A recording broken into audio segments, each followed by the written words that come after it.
만약에 말이죠. 적의 눈과 귀를 완전히 멀게 할 수 있다면 전쟁의 모습은 과연 어떻게 달라질까요? 칠흑 같은 어둠을 뚫고 러시아 영토 아주 깊숙한 곳에서 거대한 불기둥이 치솟았습니다. 네, 단순한 공장이 아니었죠. 맞아요. 그 목표가 된 곳은 바로 러시아 전쟁 기계의 아주 예민한 신경망, 전자전 장비를 생산하는 시그널이라는 이름의 무선 공장이었습니다. 네, 그게 7월 26일 새벽이었죠. 우크라이나 보안국, 그러니까 SBU가 이 장거리 드론으로 스타브로폴 크라이에 있는 이 핵심 시설을 타격했습니다. 우크라이나 통제 지역에서는 거의 500km나 떨어진 곳이에요. 500km요. 정말 대단하네요. 오늘 저희는 이 공격이 과연 어떤 의미를 가지는지 또 이게 전쟁 전체에 어떤 파장을 미칠지 좀 깊이 파고들어 보려고 합니다. 네, 흥미로운 지점이 많습니다. 우선 공격 방식이 아주 정교했던 것 같아요. 뭐랄까 원투펀치 같았다고 할까요? 첫 번째 공격은 그 고가의 수입 장비들, 특히 컴퓨터 수치 제어, CNC 기계라고 하죠. 그런 것들을 보관하는 건물을 정확히 노렸습니다. 맞습니다. 이 CNC 기계라는 게 정밀 가공에 필수적이거든요. 이게 없으면 첨단 무기 부품 생산이 어렵죠. 그런데 이런 장비들이나 부품들 혹시 중국에서 들어온 것일 수도 있다는 이야기도 있더라고요. 네, 그 가능성이 제기되고 있습니다.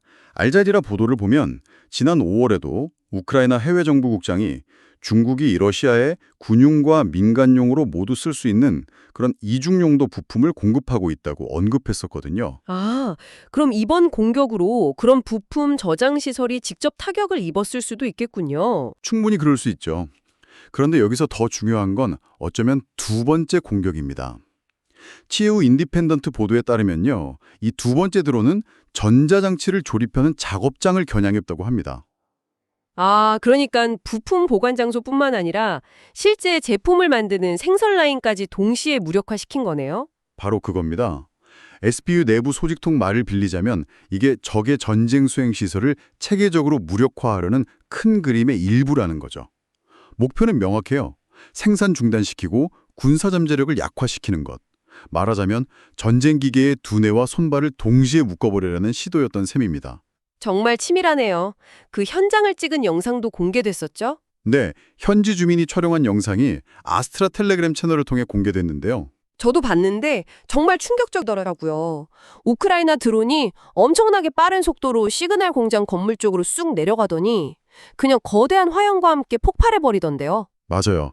그리고 다른 영상에서는 심지어 러시아 방공망의 저항 소리조차 들리지 않고 드론이 그냥 유유히 러시아 상공을 가로지르는 모습도 포착됐습니다. 이건 러시아 방공망에 생각보다 큰 허점이 있다는 걸 보여주는 장면일 수도 있어요. 그런데 러시아 측 반응은 좀 달랐던 것 같아요. 스타브로폴 주지사는 뭐라고 하던가요? 블라디미로프 주지사 말인데요. 공격 사실 자체는 인정을 했어요. 하지만 피해 규모에 대해서는 상당히 축소해서 발표했죠. 유나이티드 24 미디어에 따르면 사상자나 민간 기반 시설 피해는 전혀 없고 화재도 즉시 진압됐다 이렇게 주장했습니다. 정말일까요? 글쎄요. 만약 그 말이 사실이라면 오히려 이게 얼마나 정밀한 공격이었는지를 보여주는 반증이 될 수도 있습니다. 군사 목표물만 아주 정확하게 타격했다는 뜻이니까요. 그렇군요. 민간인 피해 없이 군사시설만 딱 골라서 공격했다는 거니까 오히려 우크라이나 드론의 정밀성이 높아졌다는 증거가 될 수도 있다. 네, 그런 해석도 가능하죠. 유엔 우크라이나 사무소 통계를 보면 올해 상반기에만 러시아 공습으로 우크라이나 민간인이 6,754명이나 사망했어요. 이것과는 정말 극명한 대조를 이루는 부분입니다. 정말 안타까운 일입니다. 다시 시그널 공장 이야기로 돌아와서요. 이 공장이 도대체 왜 이렇게까지 중요했던 걸까요? 그냥 일반적인 공장은 아니었을 텐데요. 네, 물론입니다. 유라이티드 24에서 설명하는 걸 보면 이 공장은 1971년에 세워졌고 2012년에 러시아 국영 방산 기업인 로스텍에 통합됐습니다. 그 후로는 러시아 군용 항공기나 지상 차량 또 해상 플랫폼에 들어가는 아주 핵심적인 전자전, EW 시스템 생산을 전문적으로 해왔어요. 전자전 시스템이라면 그 레이더 교란하고 통신 방해하고 그런 것들 말씀이시죠? 맞습니다. 적의 눈과 귀를 멀게 하는 아주 중요한 장비들이죠. 그래서 2022년 침공 직후에 미국, EU, 일본 같은 서방 국가들이 가장 먼저 제재 대상 목록에 올린 기업 중 하나가 바로 이 시그널 공장이었습니다. 제재 목록에 올랐는데도 계속 생산을 해왔다는 거네요. 그럼 그 제재가 효과가 별로 없었던 건가요? 제재에도 불구하고 아마 중국산 부품 같은 대체 공급망을 통해서 어떻게든 운영을 계속 해온 것으로 보입니다. 그러니까 제재만으로는 부족했고 결국 이렇게 직접 타격하는 방식이 필요했다고 볼 수 있는 거죠. 그렇군요. 그럼 이 시그널 공장에서 만든 대표적인 전자전 시스템에는 어떤 것들이 있나요? 구체적으로 어떤 역할을 하는지 궁금한데요. 네, 여기서 생산된 주요 시스템으로 크게 세 가지 정도를 꼽아볼 수 있습니다. 첫 번째는 토폴리라는 시스템인데요. 암드 컴플리트 자료에 따르면 이건 이동식 지상 제밍 스테이션입니다. 지상 이동식이요? 트럭 같은 데 싣고 다니면서 쓰는 건가요? 네, 그렇습니다. 주로 E2C 호카이 같은 조기 경보기나 정찰기가 사용하는 레이더 신호를 방해해서요. 우크라이나 드론의 정찰이나 공격 작전을 방해하는 데 사용될 수 있습니다. 적의 눈을 가리는 역할이죠. 아하, 우크라이나 드론 운영에 직접적인 위협이 되는 시스템이군요. 두 번째는 뭔가요? 두 번째는 스말타입니다. 이건 MI-8 헬리콥터에 탑재되는 공중 전자전 플랫폼인데요. 키에로 보고서에 따르면 호키 미사일 시스템 같은 서방제 지대공 미사일의 유도 시스템을 교란할 수 있다고 합니다. 최근에는 GPS 신호까지 방해하도록 개량됐다는 이야기도 있고요. 와, 그럼 우크라이나가 서방에서 지원받은 중요한 방공 무기를 무력화시킬 수도 있다는 거네요. 이건 정말 위협적인데요. 그렇죠. 우크라이나 입장에서는 아주 골치 아픈 시스템 중 하나였을 겁니다. 방패를 뚫는 창 같은 역할이니까요. 마지막 세 번째 시스템은 어떤 건가요? 세 번째는 가르디니아입니다. 이건 비교적 최신 시스템인데요. VPK 뉴스를 인용하자면 러시아 전투기 자체에 장착돼서 접근하는 공대공 미사일이나 지대공 미사일 또는 적기의 레이더를 교란시키는 역할을 합니다. 일종의 전투기용 개인 방어막이라고 생각하시면 될 것 같아요. 전투기 자체를 보호하는 시스템이군요. 그럼 이 토폴리, 스말타, 가르디니아 이 세 가지 시스템 생산에 차질이 생기면 러시아군에게는 타격이 상당하겠는데요. 네, 상당할 겁니다.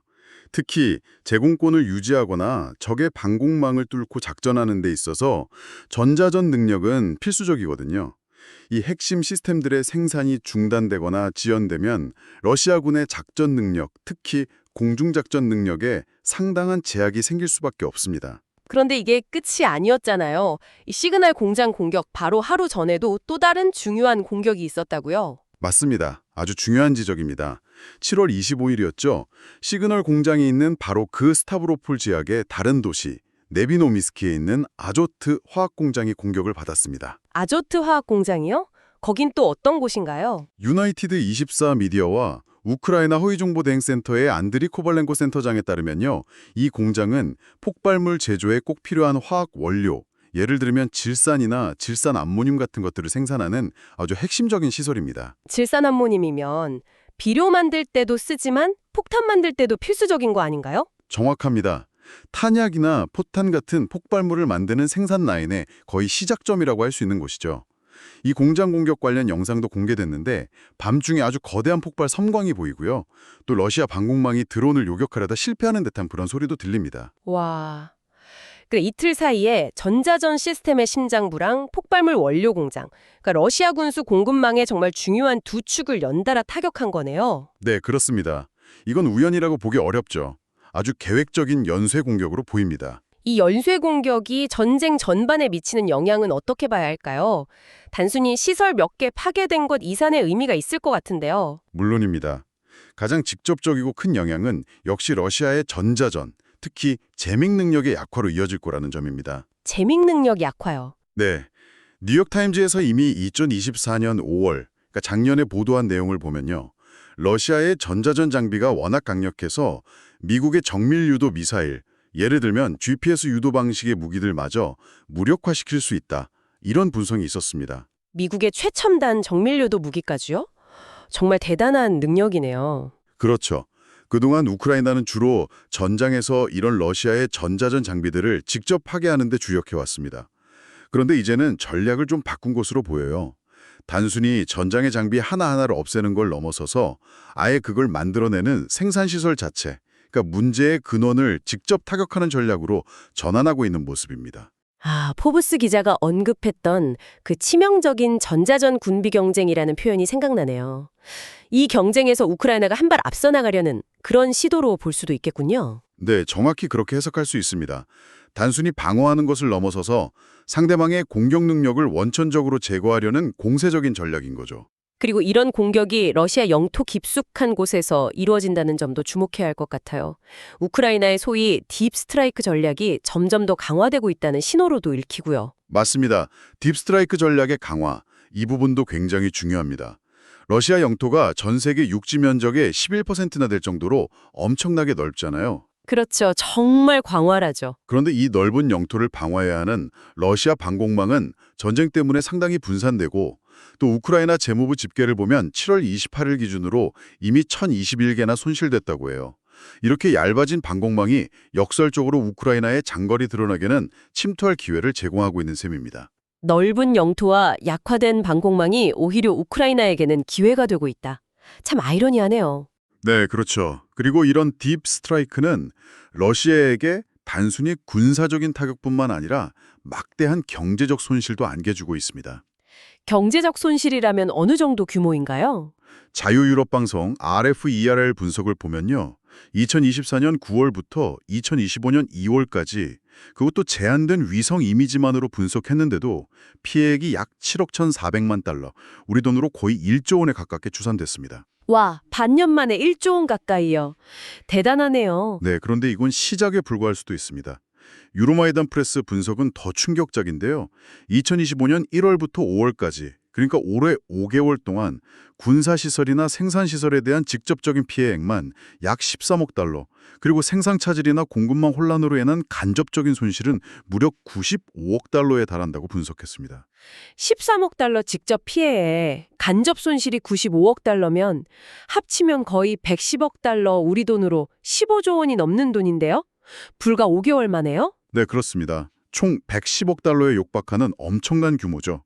이번 시그널 공장 공격은 당연히 이러한 경제적 손실을 더욱 가중시킬 겁니다. 단순히 공장 하나 파괴된 문제가 아닌 거죠.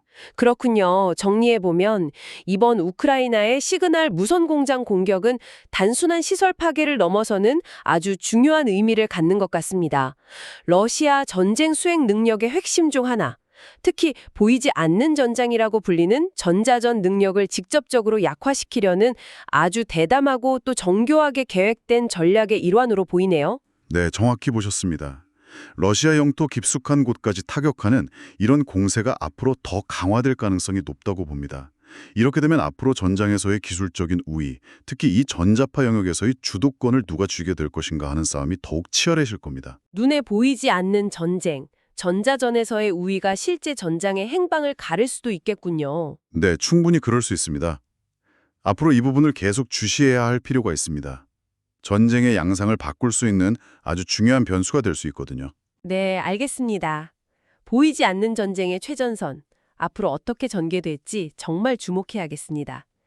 오늘 내용이 마음에 드셨다면 구독과 좋아요 부탁드립니다.